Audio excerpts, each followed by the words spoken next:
Yo, what's poppin', people? Your boy Snacks is back in the building with another banger. Y'all know how we do. Before we get started, I need you to do me one solid. Hit that like button, hit the subscribe button, and do not forget to turn your post notification bell on so you will know when your boy is going live or dropping his heat. And ladies and gentlemen, I need to have a conversation. We need to talk. Because there's been a lot of changes this week. From last week versus the first opening preseason game to yesterday. Of Shedeur's first start in his preseason game versus the Bills. There's been a lot taking place. And we usually do videos with a lot of videos and replying and reacting to all that. Today we're not doing it. Today is just me and you. We're going to have a conversation. Because I need to catch you up to speed. Because a lot of people don't seem to understand what has taken place and where we are in this quarterback competition. But holla at your boy. Get you a seat. Get you something to drink. I'm going to go get me something. We going to do it up. You ready? Let go. Just me and you. Yo, what's poppin', people? Your boy Snacks in the building.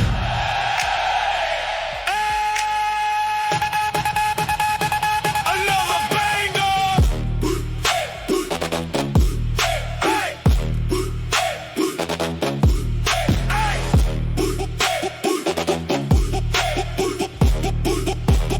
Pull up, banger. Pull up to the studio, Benz on glide. Snacks walk in, let the live stream ride. Cartier shades, diamonds dance on the chain. Cross sitting clean, now we talking that game. Cleveland football, Browns got smoke. Buffs in Colorado, coachprime want more. Shedeur in the mix, get a check going crazy. Bigsnackks on the mic, talking slick, never lazy. Hey!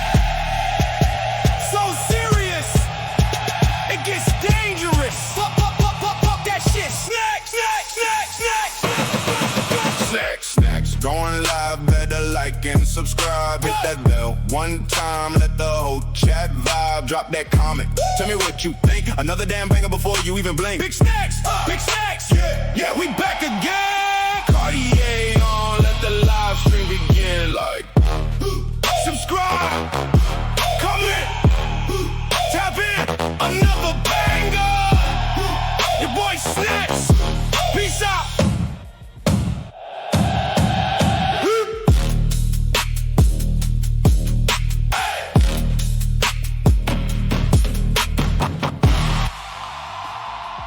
All we know is when it's time to get out, it's time to get out. And from last week to now, the quarterback battle has looked very different today than it did a week ago. Last week, you could make the argument Deshaun Watson had the organizational advantage because of his experience with the starters and the investment Cleveland has in him. After Saturday against Buffalo, and especially after Deshaun Watson's post-game press conference, I think the conversation has shifted substantially towards shedeursanders. But what changed in 1 week? A week ago, it felt like Cleveland was giving Watson pretty much every opportunity to take control of this competition. Even as shedeursanders received first team work, Watson continued to get significant starter opportunities, and reports suggested he could still lean toward the veteran. Now, I'm steadily beating the bushes down that he ain't running away with this competition. But reports seem to trickle in the other way. But Saturday was supposed to be one of those moments where somebody separated themselves. Either Shedeur was going to go bad or Deshaun was just going to get out there with the third string and play out of his mind. Shedeur did. Watson didn't. Against Buffalo Saturday, Shedeur was 9 of 11, 74 yards, 1 touchdown, 1 interception. I don't know where the hell they got that sack from, but wasn't no sack. Deshaun Watson was 5 of 12, roughly 35, 36 yards, 0 touchdowns, 1 interception. Probably 2 interceptions because they dropped the first one. Neither quarterback played a flawless game, but Shedeur actually moved the offense and produced the Browns' only touchdown in a 31-7 loss. Shedeur was moving and grooving. He was out there cooking. I thought we had got a perfect game from Angel Reese. I thought we was finna get one from Shedeur. I was finna be like, oh, we really cooking. We really in the house.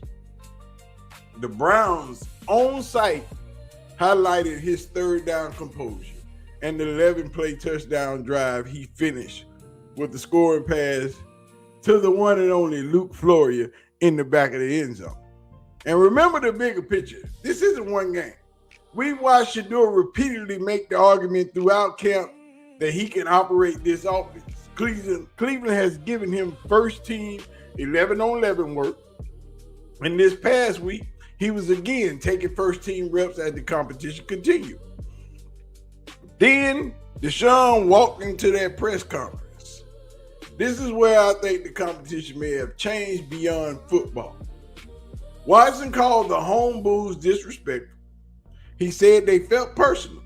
He talked about receiving more love on the road and revisiting Brown fans cheering when he was injured in 2024.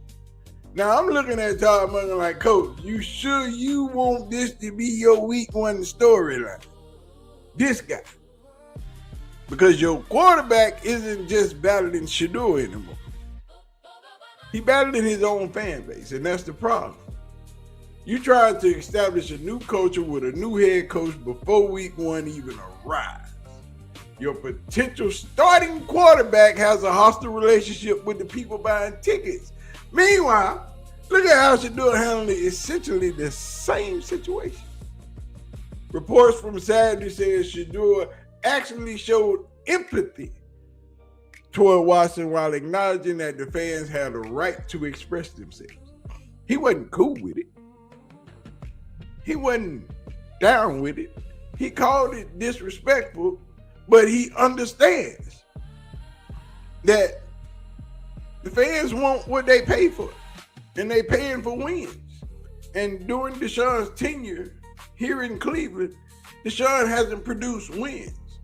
Deshaun hasn't done relatively nothing since being in Cleveland. And think about it. That's a striking contrast to where we are. One quarterback is saying essentially, they disrespected me.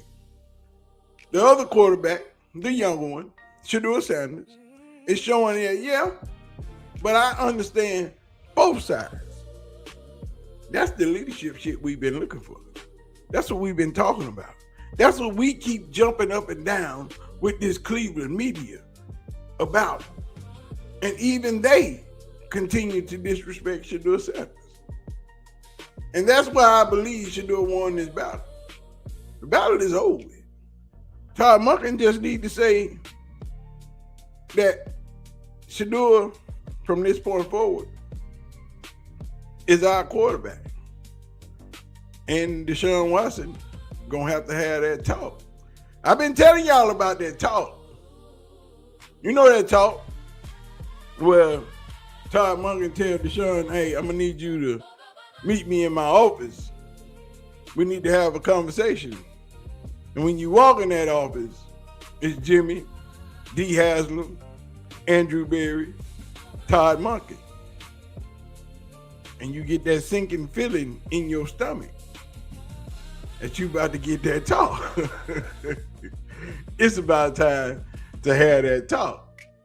And if Todd Monken's decision is genuinely based on what these quarterbacks have shown, rather than contract, resume, or organization politics, I don't know how you come out of Saturday saying Watson separated himself from Shedeur. It's quite the opposite, if you ask me. Shedeur completed 82% of his passes on Saturday versus Deshaun Watson's 42%. Produced Cleveland's only touchdown and was substantially more efficient. The offense ran better with Shedeur.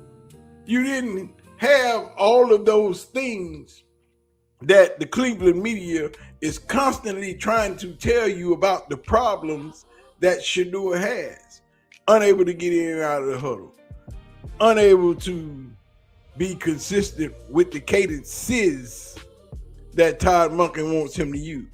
But on Saturday, we saw him use those cadences to draw the defense off sides. On Saturday, we didn't see them having to call a timeout because the clock was about to run out on the play clock. We didn't see but 2 false starts. We didn't see no penalties. But when Deshaun got in the game, it was decisively different. You know. But there is another important piece to this. Deshaun needed to clearly beat out Shedeur. Shedeur didn't clearly need to beat out Deshaun. That wasn't the case. Because Deshaun is the 9-10-year veteran. Shedeur is the 2-year, second-year player. He's sophomore season. It's supposed to be the sophomore slump. But as I've repeatedly told you over and over again, in Shedeur's second year of everywhere he's gone, in his second year, it has been insert whatever mean you want. It's been phenomenal.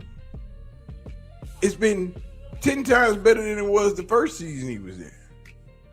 But if the competition is close, you give me the younger quarterback who can potentially become part of our future. Watson has already had 4 seasons in Cleveland and has appeared in only 19 games in this 5th year of his contract. So exactly what are you waiting to discover with Deshaun Watson? Like I told y'all plenty of times, if Deshaun Watson is the starter in Cleveland, is it because promises made and money owed? Because as we've seen, it's not because he's a better quarterback than Shedeur.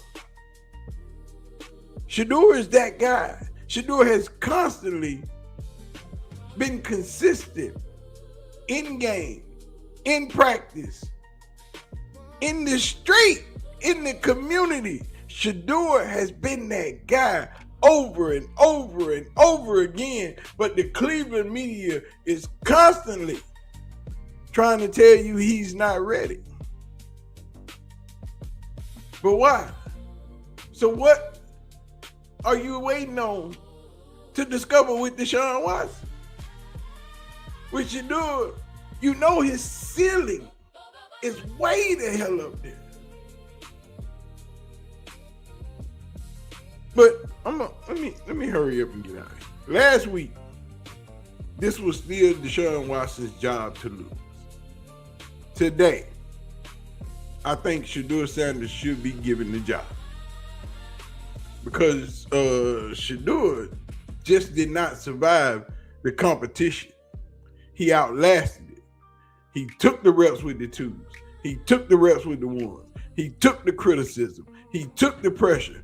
And when Cleveland finally put him on the field on Saturday and said, show us something, he led the only touchdown drive they had. Then Watson came in and went 5 for 12, threw a pick, got booed. And afterwards, ended up fighting a second battle with the fan base. End up calling them disrespectful. End up turning the fan base on himself even more. At some point, Cleveland has to stop asking, how do we make Deshaun Watson quarterback 1? Because they have tried at every turn. Everything was set up for Deshaun Watson to be QB1. And it has not worked. Like I told y'all, it ain't gonna work. What has Shedeur Sanders not done to earn the job? What? What has he not done? Because if this was truly an open quarterback competition, I simply believe Shedeur Sanders won it. Whether Cleveland will end up admitting he won it, yet to be determined. But what Shedeur did on Saturday was put Coach Monken in a very precarious position. I'm sure Jimmy and D Haslam are scratching their head. Because if you was listening to the local media, they were trying to tell you that Deshaun Watson was not going to play in that third quarter. That Dylan Gabriel was going to come trotting out after halftime. And it was simply couldn't do it. There was no way Deshaun Watson could not play in the second half of that game. Because Deshaun Watson ain't played football in 2 years. And in the second quarter of the first game, Deshaun Watson was tired. He was done. His arm was tired. He was tired. He was nervous. He was scared. And Todd Monken saw it. And he wanted him to redeem himself, and he couldn't. And yet and still, every time you got questions about Shedeur, everything that you have questioned about Shedeur, everything that you said that he couldn't do, he has done it on the field. He ain't got no pocket presence. What you talking about? He's standing tall in the pocket, throwing dots. He liked to run out the back of the pocket. He ain't moved. He just navigated around the pocket, throwing dots. He got happy feet. He ain't moved. He can't get them in and out of the huddle fast enough. He's still working on that. He admitted that. He can't call the audibles. You seen him changing plays at the line of scrimmage. He hold the ball too long. Well, they can hold the ball till the time to throw it. That's football. Every time it ain't got to come out in less than 2 seconds. He ain't got command of the offense. Look like they want to play for it. Everything that they have said that Shedeur Sanders is awful at, that don't seem to be the case. And we got it on film. But anyway, I'm going to get out of here. I just need to let you know where we at this week. Because right now, between both games and what Deshaun Watson did in his post-game press conference, it's a wrap. You cannot put that player on the field and feel like your fan base or that team will support it. You want to lose your locker room? Start Deshaun Watson. And that's exactly what would happen. You saw players shaking their heads on the sideline after Deshaun Watson making bad passes. That's not a coincidence, coach. It is what it is. But anyway, I know what y'all need to do. You need to hit that like button, hit the subscribe button, and don't forget to hit that post notification bell so you'll know when your boy is going live or dropping that heat. Hit that little star down there. Hype your boy up. Auntie Faye say you get 3 of them things. Make sure you use one on me. You know what I'm talking about? But anyway, I'm going to get out of here, man. I appreciate y'all for taking the time, letting me vent Quincy Carrier style. You know what I'm saying? But anyway, I'm going to holler at y'all. I'm out of here. Peace out. Bigsnackks, let's go. Yeah. Before you go, hit that like and subscribe. Join the family, come along for the ride. Sports, culture, life, yeah, we talk it all. From the Browns to the Buffs, every rise fault. See you aunties, I appreciate the love. Big snacks in the building, man, it's all above. G. Bush, K-Sap, Auntie Faye in the mix, Mag Dog TV, Money Man, that's the click. Hey, hit that bell, ding, don't miss a thing. Hey, leave a comment, talk to me, let your voice ring. Let's go. Share with your people, share with your crew. If you're rocking with Big Snacks, rocking with you. Big snacks, sport, culture, life. Big snacks, we getting it tonight. Big snacks, the movement too strong. Big snacks, we'll catch y'all in the next one. Hey! It gets dangerous.